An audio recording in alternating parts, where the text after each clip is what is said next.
안녕하세요 시청자 여러분, 이시다아빠 추봉기입니다. 오늘은 두 가지 소식을 준비했습니다. 먼저 첫 번째 소식입니다. 지난 6일 스위스에서 제이크 슬리번 미 백악관 국가안보 보좌관과 양재처 중국 외교 담당 정치국원 간 회담이 있었습니다. 회담 직후 열린 브리핑에서 올 연말 이전에 양국 정상 간 화상회담을 개최하기로 원칙적 합의가 있었다고 밝혔는데요. 지난 1월 바이든 대통령 취임 이후 양 정상은 지난 2월과 9월 두 차례 전화통화만 가졌을 뿐 정상회담은 아직까지 개최하지 못한 상태입니다. 최근 2년간 시진핑 주석은 해외 순방을 나가지 않고 있습니다. 연말 미중 정상회담도 화상으로 개최한다고 하는데요. 해외로 나가지 않고 화상으로 회의를 개최하는 이유라도 있는지 두 번째 소식에서 알아보도록 하겠습니다. 현지 시간 지난 5일 외신에 따르면 바이든 대통령은 이날 미시간주를 방문한 후 백악관에서 기자들에게 시 주석과 대만 문제를 논의했다면서 우리는 대만 합의를 준수하기로 했고 우리는 그가 합의를 지켜야 한다는 점을 분명히 했다고 밝혔다고 합니다.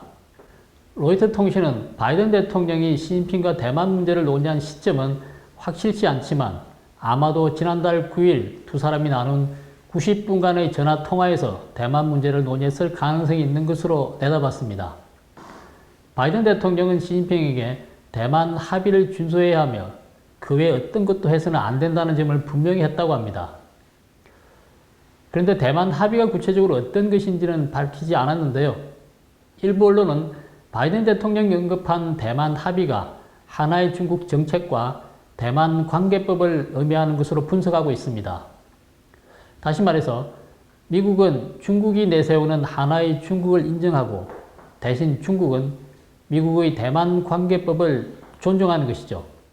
하나의 중국은 대만을 중국 영토의 일부로 보는 원칙이죠. 그리고 대만 관계법은 미국이 지난 1979년에 중국과 수교를 맺으면서 대만과 맺고 있던 공동방위조약을 폐기하고 대신 대만의 안전을 보장하기 위해서 제정한 법입니다.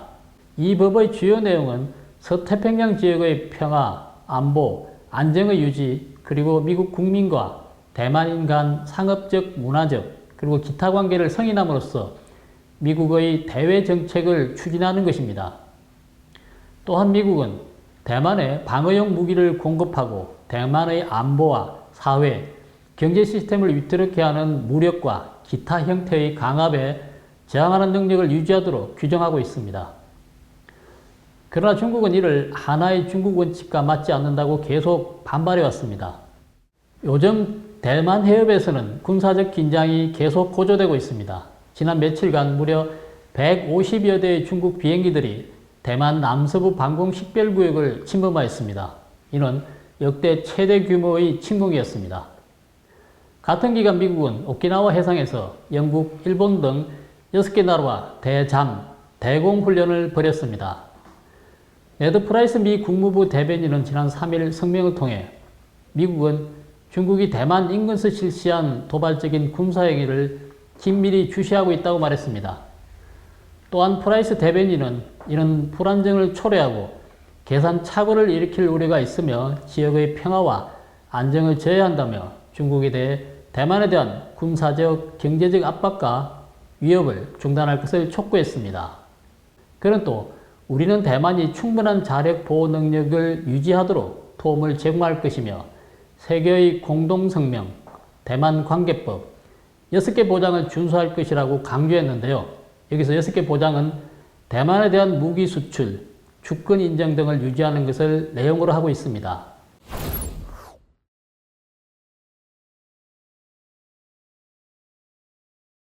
미국 공화당 일각에서는 대만을 상대로 한 중국의 군사 도발을 자유민주주의 진영에 대한 일종의 뜨보기로 이해하고 있다고 합니다. 다시 말해서 자유진영이 대만에 대해 어느 정도의 관심과 지지를 보여주는지를 시험해보고 있다는 겁니다.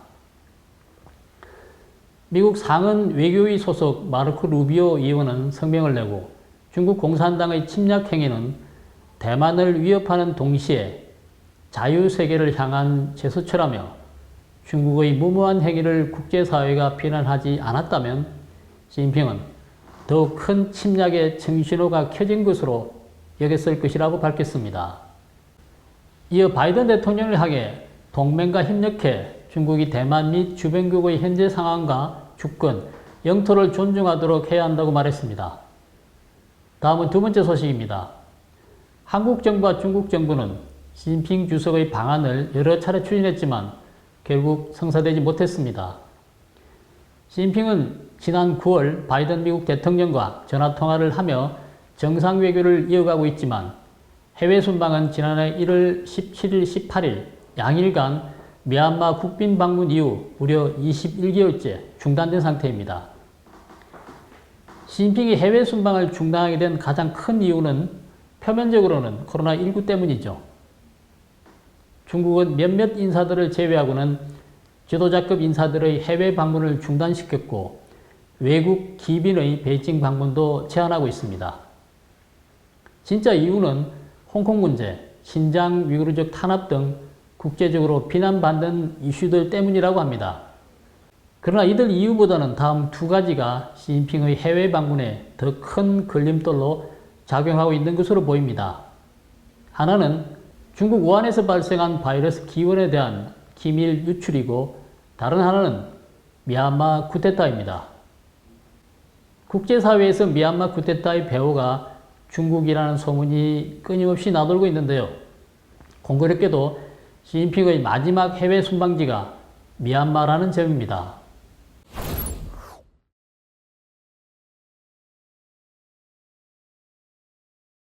중국 정부는 코로나19의 우한 연구소 발언설에 대해 매우 민감하게 반응하고 있습니다. 서방국가에서 이를 언급하면 중국은 아주 격하게 반응을 보여왔습니다. 그러나 코로나19로 엄청난 인명 피해와 경제적 손실을 입은 국가 입장에서는 이를 언급하지 않을 수가 없을 것입니다. 시진핑이 서방국가를 방문하면 기자회견을 피할 수가 없죠. 서방국가의 기자회견은 언론의 자유가 철저하게 보장되고 사전 조율 없이 모든 문제를 질문할 수가 있습니다. 따라서 외국 기자가 코로나19 기원에 대한 문제를 시진핑에게 질문할 가능성이 매우 높다는 점입니다. 중국 기자들은 사전에 짜놓은 각본대로 질문을 하지만 외국 기자들은 자유롭게 질문을 합니다. 때로는 지명을 받기도 전에 갑작스럽게 질문을 던지기도 합니다. 만약 서방 기자가 코로나19 기원에 대한 질문을 하고 서방 국가 정상도 같은 주제를 언급한다면 시진핑으로서는 매우 궁색해질 것으로 보입니다. 속 시원한 대답을 할 수도 없습니다.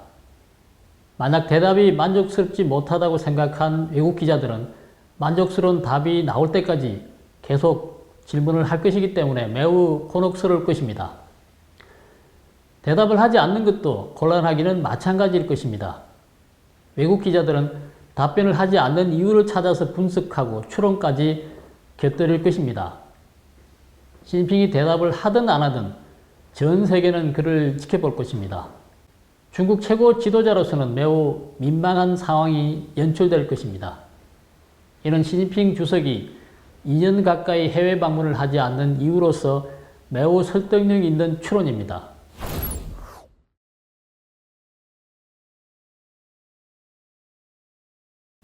또한 묘하게도 시진핑이 미얀마를 국빈 방문한 직후 미얀마에서 쿠데타가 일어났습니다. 중국 외교부에 따르면 시진핑은 작년 1월 17일, 18일 양일간 미얀마 국빈 방문 당시 12개 행사에 참석해 모두 29개의 각종 협약서에 서명을 했는데요. 주로 1대1로 협력을 강화하는 협약들이었다고 합니다. 그중 가장 눈에 띄는 행사는 18일 오전 숙소에서 가진 미얀마군 총사령관인 아웅 헐라잉과의 회담이었습니다. 중국 외교부에 의하면 헐라잉 사령관은 회담 후 시진핑 국가주석의 이번 미얀마 방문은 시기가 매우 특별하고 중요한 의미가 있고 많은 성과도 이뤘다라고 밝혔다고 합니다. 그러나 중국 외교부와 미얀마 헐라잉 사령관 양측 모두 왜 특별하고 중요한 의미가 있는지에 대해서는 구체적으로 설명하지 않고 있습니다. 군부 지도자인 헐라잉에게 있어서 중요한 사안이란 과연 무엇이었을까요? 시진핑 국가주석이 떠나고 2주 후인 2월 1일 헐라잉 사령관이 이끄는 미얀마 정부군은 쿠데타를 일으켜 윈민 미얀마 대통령과 실질적 지도자인 아웅산 수치 등 미얀마 정부 고위 지도자들을 체포하였습니다. 최근 소식에 의하면 지난 7개월간 민간인 사망자만 1000여 명이 넘었고 민주진영과 군부는 사실상 내전 상태에 돌입했다고 합니다. 국제사회는 미얀마 군부를 계속 비난하고 있지만 반면 중국은 미얀마 군부를 지지하고 있죠. 한편 수치 여사는 수감 상태에서 선동, 부패, 공무상 비밀 엄수법 위반, 코로나19 방역 수칙 위반 등 무려 10여 가지 혐의로 재판을 받고 있습니다. 시민들은 말할 것도 없습니다. 수많은 시민이 무차별적으로 사살되거나 극한의 공포 속에서 생활하고 있다고 합니다. 이 모든 사건은 시진핑이 헐라잉 사령관과 특수하고 중요한 의미가 있는 회담을 하고 난 뒤 보름 만에 일어났다는 점에 주목할 필요가 있습니다. 단순히 시기적으로 맞물린 것일 수도 있지만 기자들의 호기심을 자극하는 사실이라는 점은 분명합니다. 그래서 만약 시진핑이 해외에서 기자회견을 하게 되면 각국에서 온 기자들이나 심지어 외국 정부 고위급 인사들까지도 이 문제에 대해 질문할 것입니다. 중국은 관련성을 극구 부인할 수 있지만 세간의 의혹을 완전히 잠재울 만한 명쾌한 해답은 내놓지 못하고 있습니다.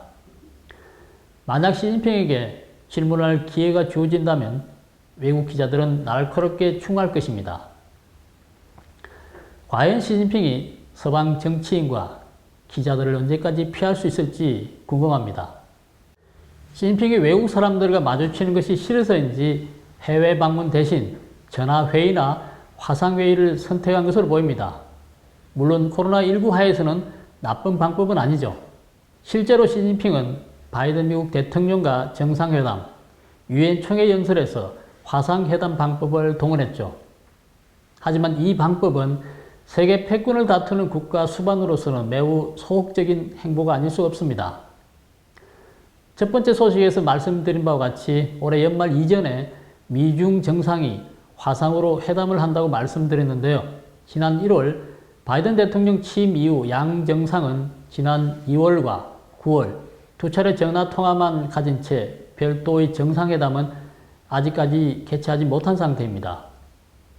이번 정상회담도 시진핑이 대면 회담 대신 화상회담을 선택한 것은 앞서 말씀드린 이유들 때문일 것으로 보입니다.